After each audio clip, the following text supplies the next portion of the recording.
नेता ने पहले नेता राष्ट्रीय अध्यक्ष जिन्होंने लोकतंत्र की रक्षा के लिए देश के अंदर राष्ट्रवाद का माहौल बनना चाहिए, तो जम्मू कश्मीर उससे अलग कैसे जा सकता है।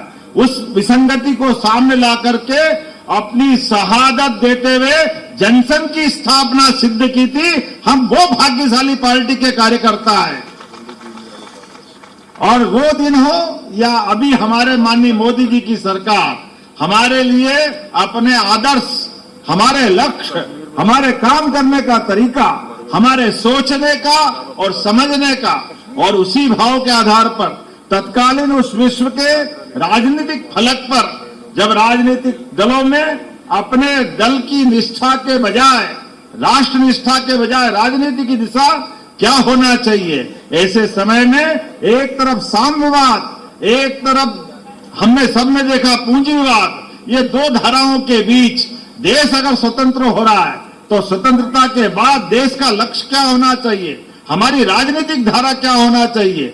बहुत लोगों ने मजाक बनाया, लेकिन कोई बात नहीं, उनकी भावना उन तक रखते हुए हमने पंडित दीनदयाल उपाध्याय जी की उस भावना के आधार पर कि हमारा राष्ट्र केवल एक भौतिक अधोसंरचना की आवश्यकता वाला देश नहीं हो सकता है, हम पूंजीवाद या साम्यवाद की बात नहीं कर सकते। सच्चे अर्थों में राजनीति का आखिरी उद्देश्य हमारे आखिरी से आखिरी व्यक्ति तक उसके जीवन में जब तक बदलाव नहीं लाएंगे। मुझे इस बात की प्रसन्नता है, स्थापना दिवस पर हमने दूसरे राष्ट्रीय अध्यक्ष का भी एक तरह बलिदान होते देखा, लेकिन हमारे दूसरे अध्यक्ष ने भी जब जनसंघ एकदम प्रारंभिक काल में था, और वो दिन हो या बाद के काल में भी, आज लोकतंत्र अगर गौरवान्वित होता है तो लोकतंत्र के महत्वपूर्ण पिलर्स में एक न्यायालय का भी पिलर्स होता है। और न्यायालय पे प्रश्न उठा इंदिरा गांधी की इलाहाबाद हाईकोर्ट के बाद उनकी अयोग्यता के मामले से, लेकिन मुझे इस बात की प्रसन्नता है हमारे दल ने तब भी अपने साथ पूरे सब लोगों को जोड़ करके इस बात का प्रखर विरोध किया कि न्यायालय ने जिसको अयोग्य घोषित कर दिया है उसको पद पे रहने का अधिकार नहीं।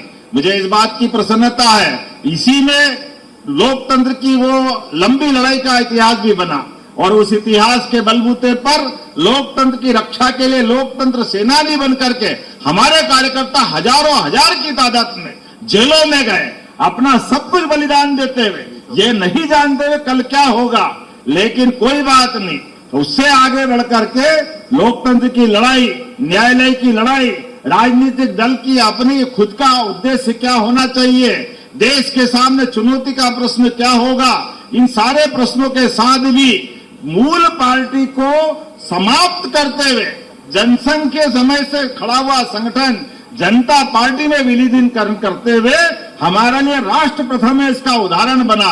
और उसके बाद अगर उस पर भी प्रश्न खड़े हुए तो पुनः भारतीय जनता पार्टी की स्थापना करके हमने अपनी मूल धारा को बना करके उसी भाव के लिए आगे बढ़े, जिसके कारण से हम जाने जाते हैं। वो कौन सा फिनिक्स पक्षी पता नहीं है, हमने तो देखा नहीं, हमने तो सुना ही है कि वो राख हो जाती है और राख से फिर पक्षी बन जाता है और वो फिर जिंदा हो जाता है। वो कहानी तो कहानी होगी, लेकिन जनसंघ को भारतीय जनता पार्टी के रूप में अमर पक्षी के रूप में बनते हमने दुनिया के सामने अपना उत्कृष्ट उदाहरण दिया है कि हाँ, जो हम कहते हैं वो करके दिखाते हैं। इसीलिए तो अटल जी के वो ध्येय वाक्य जब हम सुनते हैं कि भारतीय जनता पार्टी का कार्यकर्ता, उसकी मनोदशा हमारे लिए, वो तो ये इतना आगे जाके कहते हैं कि रोम रोम से राष्ट्रवाद की आवाज आती है और हड्डियां भी गंगा जी में तिरोहित कर दो और ध्यान से सुनो तो उनमें भी भारत माता की जय की झनकार सुनाई देती है। ये वो उस पार्टी के कार्यकर्ता, अद्भुत हमारे अपने नेताओं का चरित्र, अद्भुत उनका दर्शन, और ऐसे अवसर पर जब यशस्वी प्रधानमंत्री देश के सर्वमान्य और एकमात्र ऐसे व्यक्ति बनते हैं जिनने अपने बलबूते पर भारतीय जनता पार्टी के प्रत्येक कार्यकर्ता का सीना 56 इंच का कर दिया, अपने बलबूते पर देश के अंदर सरकार देने का काम किया। ये है भारतीय जनता पार्टी के कार्यकर्ताओं की मेहनत। वो सारे गठबंधन का पूरा युग 15 साल से लगातार चल रहा था। और मैं माननीय अटल बिहारी वाजपेयी जी को भी स्मरण करना चाहूंगा, जिनके नेतृत्व में हमने जो कहा वो कहा करके दिखाया। प्रधानमंत्री ग्रामीण सड़क योजना, परमाणु शक्ति संपन्न होने का भाव, 24 दलों को मिलाकर के सरकार चलाने का एक अलग प्रकार का अनुभव, ऐसे में ये सब लोकतंत्र को गौरवान्वित करने वाले घटनाक्रम थे। लेकिन उसी सिलसिले में देश के दुश्मन अगर आतंकवादी रूप में देश के अंदर बम फोड़ते हैं तो माननीय मोदी जी के नेतृत्व में तीसरा देश भारत बना, जो अपने दुश्मन को उनके देश में घुस करके मारता है, जो हमारे अपने देश के अंदर कष्ट देते हैं। हमें इस बात की प्रसन्नता भी, और माननीय मोदी जी के माध्यम से एक नहीं दो नहीं, हमारे लिए वो धुरंधर 2 का समय चल रहा है, लेकिन धुरंधर 1 का टाइम भी याद आता है। हमको मालूम है नकली नोट छाप छाप करके पाकिस्तान परेशान करता था, पाकिस्तान को भी क्या ठिकाने लगाया। जोरदार अभिनंदन करो, ये अब असली धुरंधर का जमाना, ऐसा एहसास होता है। अपनी परेशानियों का समाधान अपने पास ही है। हमारे लिए समर्थ नेतृत्व जब होता है, सामर्थ्यशाली व्यक्तित्व जब होता है, तो सारे उलझे सुलझे प्रश्नों का उत्तर देते हैं। इसी बात का तो आनंद है, तभी तो विक्रमादित्य बनारस में जाकर भी अपने इस धर्म की जय जयकार करते और एहसास करते हैं कि विश्वनाथ का धाम हो, बाबा महाकाल का धाम हो, अयोध्या में भगवान श्री राम हो। जय जय श्री राम। कितना अच्छा लगता सनातन संस्कृति का सूर्य जब गगनमंडल पर पूरी आभा बिखेरते हुए सूर्य की रश्मियों के साथ उज्जवल धवल भारत के सनातन संस्कृति की धारा को दुनिया के सामने रखते हैं, तो हमको आनंद आता है। जब खाड़ी के युद्ध में भी दुनिया में हाहाकार मचता है, खुद पेट्रोल वाले देश में पेट्रोल के दाम बढ़ जाते और भारत सरकार एक्साइज ड्यूटी कम करके जनता की सेवा करती है। ये है मोदी जी का नेतृत्व, ये है काम करने का तरीका। और सच में इतना ही नहीं, आज एक नहीं दो नहीं बहुत सारी बातें कह सकता हूं, लेकिन समय की सीमा है, 10 मिनट में अंदर सारी बात को रखना है। तो हमने भी किसान कल्याण वर्ष मना करके, बीते समय रोजगार आधारित उद्योगों की बात करके, युवा, महिला, किसान, गरीब सब वर्ग के कल्याण के लिए सरकार समान रूप से काम कर रही है। हर वो काम जिस काम से प्रदेश आगे बढ़ सकता है, देश के साथ कदम से कदम मिला के चल रहे हैं। इसलिए हमने अभी कल ही निर्णय किया है कि गेहूं के दाम भी हमने पर्याप्त रूप से बढ़ाए और खरीदने का काम भी पूरे प्रदेश में हम ही करने वाले हैं। हमको मालूम है भंडार भरे हुए हैं, बारदान कम है, सब चुनौती है, लेकिन उसके बावजूद भी घोषित तिथि से एक दिन पहले ही, और वही जो हमने कहा, इतनी सी बात जरूर बोलना चाहूंगा। कांग्रेस के लोग कहते हैं अरे गेहूं खरीदो, अरे गेहूं का दाम दो, अरे तुम बेईमानो, तुमको तो बोलने का भी अधिकार नहीं। तुम्हारे जमाने में क्या होता था, 1956 में जो 100 रुपए क्विंटल गेहूं मिलता था, 55 साल तुम्हारी सरकार रही, लेकिन केवल 400 रुपए।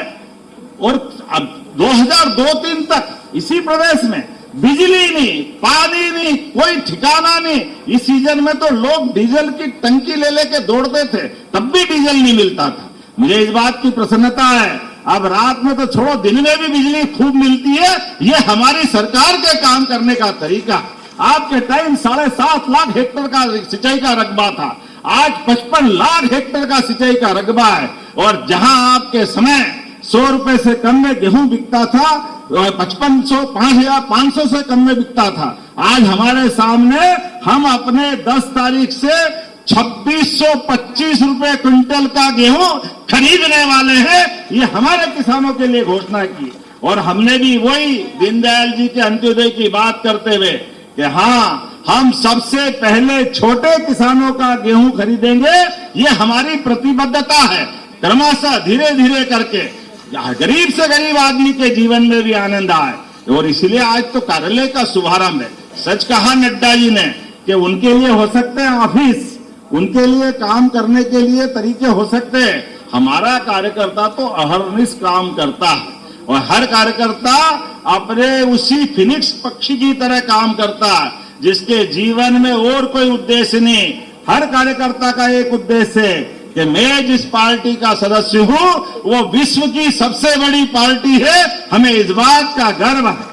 और मैं उस पार्टी का कार्यकर्ता हूं जिसके जुड़ने से मेरे अपने घर परिवार में भी राष्ट्रवाद का प्रादुर्भाव होता है। सबको लेके चलने का, सबका साथ, सबका विकास, सबका विश्वास, सबका प्रयास का मूल मंत्र लेके हम चलते हैं। तो अपने कार्यालय से भी आज 17 कार्यालय के माध्यम से भूमि पूजन, लोकार्पण और कई प्रकार की, ऐसा लग रहा है सच में आज बसंत पंचमी मन रही है, आनंद आ रहा है, इसका एहसास हमको हो रहा है। बसंत वही जब नई कोपल फूटे, नई अपनी प्रकृति रंग बदलती है, आनंद छाता है। इस प्रकार के उल्लासमय माहौल में स्थापना दिवस का आनंद मना। मेरी अपनी ओर से अब ये रोज नया सिलसिला चल रहा है, कभी ये मोर्चा डिक्लेयर होगा, कभी वो मोर्चा डिक्लेयर हो रहा है, कभी प्रवक्ता डिक्लेयर हो रहा है, कभी एल्डरमैन डिक्लेयर हो रहा है। ये लगातार चलता रहेगा। मेरी अपनी ओर से सबको बहुत बहुत बधाई। भारत माता की। धन्यवाद माननीय मुख्यमंत्री जी, आपके ओजस्वी, प्रेरणादायी और मार्गदर्शक उद्बोधन के लिए। आपके शब्दों ने हम सभी कार्यकर्ताओं में नई ऊर्जा, नए उत्साह का वर्धन किया है।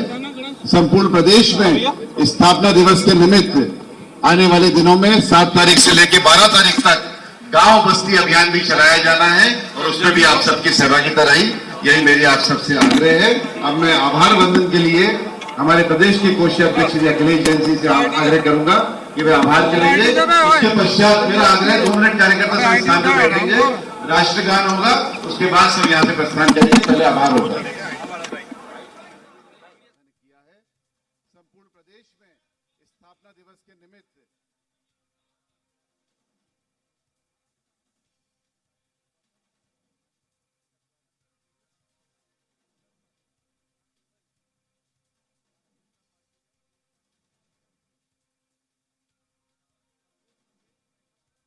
डॉक्टर श्यामा प्रसाद मुखर्जी ने